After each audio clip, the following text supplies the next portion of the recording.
The minimum wage is an external influence on the costs of a business. It is definitely outside the control of any business. First of all, it is set by the government. The businesses will have no say on it at all. And if they don't pay it, if they pay someone less than this rate, they'll get fined. Sports Direct have been fined for not paying the minimum wage before. Monsoon, the clothes shop, have been fined for not paying the minimum wage. So it's really important that you do. So let's have a look at what the minimum wage is. If you are employing an apprentice, you can pay them £3.90 an hour. Now, this doesn't seem very much, but you are getting training alongside, and actually a lot of apprenticeships pay a lot more than that. If you are paying someone who is under 18, the minimum wage is £4.35p an hour. Now, we know locally, Knockhatch employs a lot of under 18-year-olds and pays them £4.35p an hour. So if the minimum wage goes up, Knockhatch's bill would go up. If we employ someone who's 18 to 20, we'd need to pay £6.15 an hour. So we're looking about a £2 an hour difference, or a third. That it actually is quite a big difference. So Knockhatch might prefer to employ under 18-year-olds. If we get 21 to 24, we need to pay them £7.70 an hour. And finally, if we have someone who's over the age of 25, it's £8.21 an hour, so nearly double an under 18-year-old.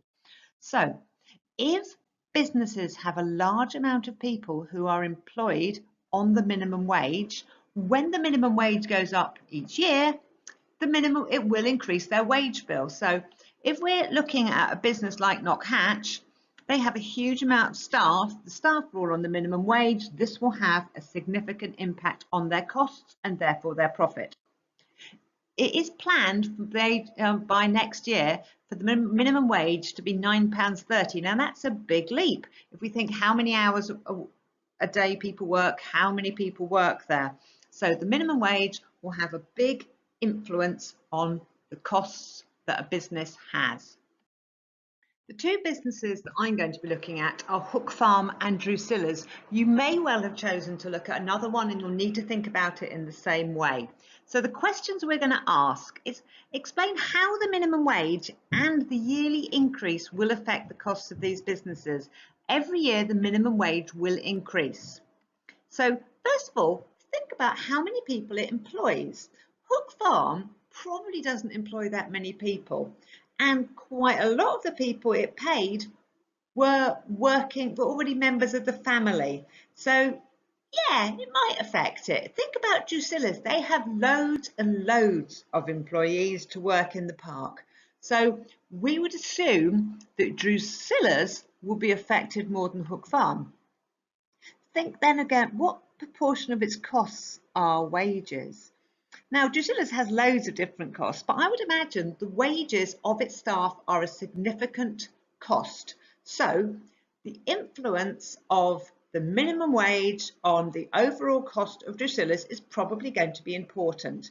I would imagine with Hook Farm, there's a lot more to do with feed and vet bills and stuff, which are bigger costs. And then finally, will it result in them changing who they employ? So if you owned Drusilla's, and you could employ an under 18-year-old rather than the 25-year-old, it's a massive saving on your costs because you employ so many people. You can employ a few older people to be responsible, but the main people could be younger. In Hook Farm, the people they employ actually really need to know what they're doing because they're making products, they're looking after the cows. So it would be difficult to swap to a younger person for Hook Farm. So for every business you're looking at, think about how many people they employ. Think about how much money from their costs is wages, and think about, will it involve them changing who they employ the minimum wage, or will they just keep it the same?